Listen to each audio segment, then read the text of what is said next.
अस्सलाम वालेकुम दोस्तों, मेरा नाम है अहमद और मैं आपको वेलकम करता हूं अपने चैनल दी हॉन्टेड आवर्स में। दोस्तों, आप लोगों से गुजारिश है कि आगे बढ़ने से पहले मेरे चैनल को सब्सक्राइब और वीडियो को लाइक कर दें।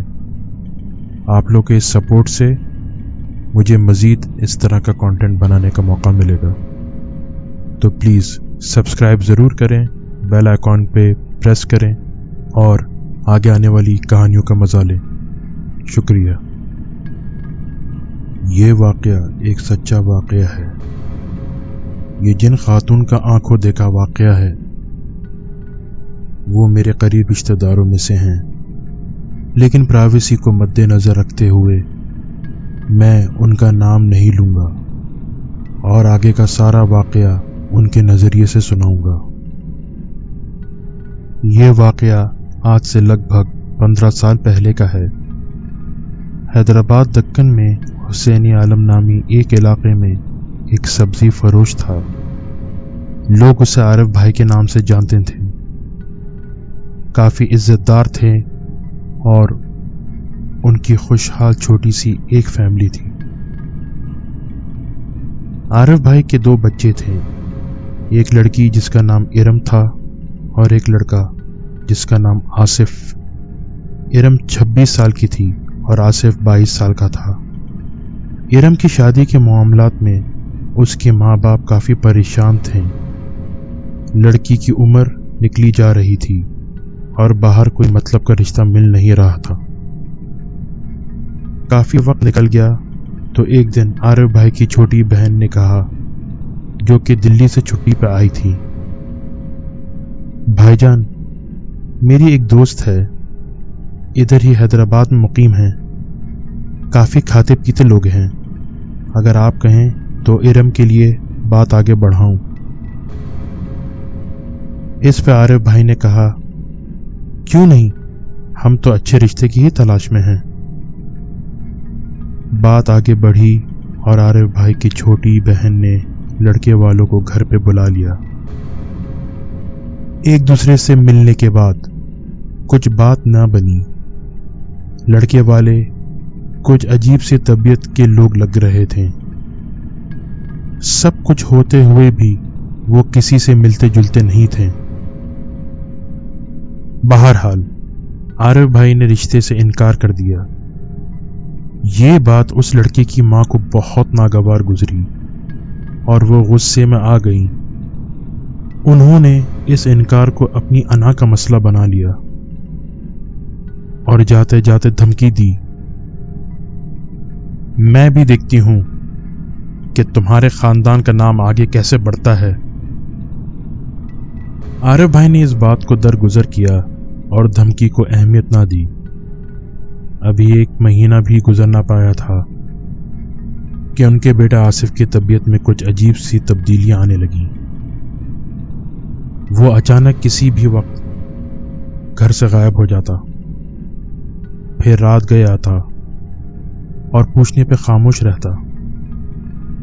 ज्यादा इसरार करने पे तैश में आ जाता और गुस्से से भरी नजरों से देखता, जैसे ये कह रहा हो, अपनी बकवास बंद करो और दफा हो जाओ यहां से। अब आहिस्ता आहिस्ता दिन ब दिन हालात बदल रहे थे। आसिफ बहुत कमजोर होना शुरू हो गया। उसने घर में खाना छोड़ दिया, बाहर जाता था और जब रात गए वापस आता तो पूछने पे चीख कर कहता, दफा हो जाओ मेरे सामने से, और गंदी गंदी गालियां देता। अब आसिफ के मिजाज में मजीद तब्दीली आ रही थी।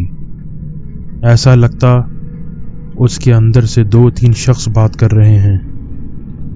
एक दिन आसिफ के 2 दोस्त उसके घर पे आए और उसकी माँ को बताया कि आसिफ हमारे साथ खेलने आया था और अचानक कहीं गायब हो गया। हम परेशान हुए और उसे ढूंढने निकल गए। काफ़ी देर ढूंढने के बाद हमने उसे एक गली में पाया, मगर हमने उसे जिस हालत में देखा वो नाकाबिले बयान है। हमने देखा कि आसिफ बरहाना हालत में कचरे के ढेर पे बैठा है और कचरे से खाना निकाल के खा रहा है। ये सुन के उसके माँ बाप बहुत परेशान हो गए और अब उनको लगने लगा कि ये मामला कोई मामूली नहीं है, हमें जल्द कुछ करना पड़ेगा, और वो आसिफ को फौरी तौर पे डॉक्टर के पास ले गए। 1 हफ्ते के चेकअप्स के बाद डॉक्टर्स ने कहा कि ये बिल्कुल ठीक है, इसे कोई मसला नहीं। एक मुश्किल ये थी कि डॉक्टर्स के सामने आसिफ बिल्कुल ठीक हो जाता और कोई ऐसी वैसी हरकत नहीं करता था। लेकिन किसको पता था कि अब आगे जो कुछ होने वाला है उसके सामने जो गुजर चुका है वो कुछ भी नहीं। आसिफ अब 2 दिन तक घर से गायब रहता। उसका अता पता ना दोस्तों को होता ना मोहल्ले वालों को। कुछ अरसे बाद उसने घर से निकलना छोड़ दिया। अब आधी रात को उसके कमरे से अजीब अजीब सी आवाजें आती। कभी ऐसा लगता आसिफ किसी से रो रो के बात कर रहा है और अपनी जान की भीख मांग रहा है। फिर एक रात उसने किसी भारी आवाज में चीख मारना शुरू कर दी और जैसे कोई उसके पास उसे संभालने आता उसे गाली देता और कमरे के बिस्तर पे ही पेशाब और बाकी हाजात कर देता। एक दिन आरिफ भाई की छोटी बहन ने कहा कि आसिफ भाई, आप लोगों को नजर नहीं आ रहा, ये कोई शैतानी मसला है, हमें इसे किसी रूहानी आलिम को दिखाना चाहिए। हैदराबाद में एक मशहूर दरगाह है जिसके बारे में उनको किसी ने बताया कि वहाँ एक आलिम है जो जिन्नात और शयातीन को भगाने में माहिर हैं। वो लोग आसिफ को लेकर दरगाह गए। जैसे ही वो दरगाह पहुंचे, आसिफ के चेहरे पे एक मायूसी, घबराहट और उदासी छा गई। उसने अपनी माँ और बाप को देखा और बहुत ही मिन्नत के अंदाज में कहा, अब्बू, जो मेरे साथ हैं इनको मुझसे दूर करने की कोशिश ना करें, वो मुझे मार देंगे और अपने साथ ले जाएंगे। ये सुनकर उसके माँ बाप परेशानी और खौफ के मारे रोने लगे, मगर अब तो कुछ ना कुछ करना ही था। वो ऐसे तैसे करके आसिफ को दरगाह के अंदर ले गए। दरगाह में चारों तरफ लोग दीवारों के कोनों में जंजीरों से बंधे हुए थे। कोई जमीन पर लौट रहा था, कोई अजीब अजीब हैवानों जैसी आवाजें निकाल रहा था। उनको आगे जाके एक कमरा मिला, वहां काफी भीड़ थी और दूर एक नूरानी बाबा बैठे थे। उन्होंने आसिफ को देखा और कुछ देर आंखें बंद की और कहा कि इस बच्चे पे किसी ने बहुत सख्त जादू करा है और 2 शयातीन रूहें इस पर काबिज हो गई हैं। आसिफ के माँ बाप ने पूछा, अब हम क्या करें? इस पर बाबा ने कहा, ये बहुत ही ताकतवर भटकती रूहें हैं जिनको खास तौर पे तुम्हारे बेटे को मार देने की गर्ज से भेजा है और ये मेरे बस से बाहर हैं। मैं सिर्फ दुआ कर सकता हूं।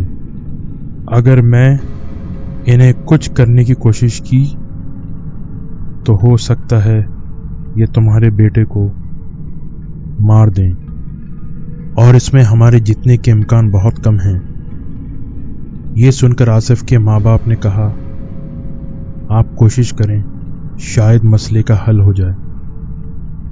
लेकिन ये उनकी सबसे बड़ी गलती साबित हुई। बाबा ने एक तावीज दी और कहा, ये इसे पहना दो और कभी ये तावीज उतरने ना पाए, वरना जो होगा उसका जिम्मेदार मैं नहीं। जब उन्होंने बाबा से पूछा, ये जादू किसने कराया है, तो बाबा ने बताया कि ये एक औरत है जो तुम लोगों से बहुत खुन्नस रखती है और इसका मकसद تمہارے بیٹے کو مار کے تمہاری نسل کشی کرنا ہے۔ آصف کو تعویذ پہنانے کے بعد کوئی خاص تبدیلی نہیں آ رہی تھی۔ جو دورے اسے روز آتے تھے اب 2-3 دن میں ایک بار آنے لگے۔ ایک دن آصف نے اپنی ماں سے کہا، ماں یہ مجھے مار دیں گے، کچھ کرو، اور یہ بول کے رونے لگا۔ اس کی ماں بھی مجبوری بھری آنکھوں سے آصف کو دیکھ کے رونے لگی۔ پھر وہ رات آئی جس کے بعد عارف بھائی اور ان کے گھر والوں پہ قیامت ٹوٹ گئی۔ ایک رات آصف پہ ان شیاطین نے اس طاقت سے حملہ کیا کہ اس نے اس تعویذ کو اتار کے پھینک دیا۔ اس رات حسینی عالم علاقہ ہر رات کی طرح سناٹے میں ڈوبا ہوا تھا۔ لوگ اپنے گھروں میں چین کی نیند سو رہے تھے۔ آصف اپنے کمرے سے نکلا، گھر کے کچن میں گیا اور وہاں سے کیروسین کی بوتل اٹھائی، اپنے جسم پہ کیروسین چھڑکا اور اپنے آپ کو اسی لمحے آگ لگا دی۔ مگر حیرت کی بات یہ تھی کہ اس نے درد سے اف تک نہ کیا۔ خدا ہی جانے وہ کیا شیاطین تھے جنہوں نے اس کو اس قدر درد و تکلیف دی ہوئی تھی کہ اسے آگ جیسی ہولناک شے کی تکلیف کا احساس تک نہ ہوا۔ وہ آگ سے لپٹے ہوئے جسم کے ساتھ ہی گھر سے نکل گیا۔ گھر کے باہر کچرے کے ڈھیر کے پاس آرام سے 2-3 چکر چل کے لگائیں جیسے ایک عام آدمی لگاتا ہے، اور اسی ڈھیر کے پاس جلتا ہوا چپ چاپ بیٹھ گیا اور پھر جھلستے جھلستے ہوئے جسم کے ساتھ ہی گر پڑا۔ چند لوگوں نے اسے دیکھ لیا اور اس کی آگ بجھانے کے لیے کپڑے چادر لے کے آئے، مگر بہت دیر ہو چکی تھی۔ لوگوں نے شور مچا دیا اور وہ شور سن کے آصف کے گھر والے بھی باہر آ گئے اور اپنے بچے کی یہ حالت دیکھ کے بلک بلک کے رونے لگے۔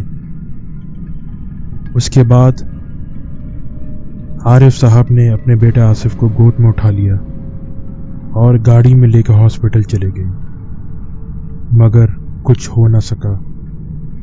عارف صاحب اپنے بیٹے آصف سے ہمیشہ ہمیشہ کے لیے بچھڑ گئے۔ آصف کے آخری الفاظ یہ تھے، بابا آخر انہوں نے مجھے مار ہی دیا۔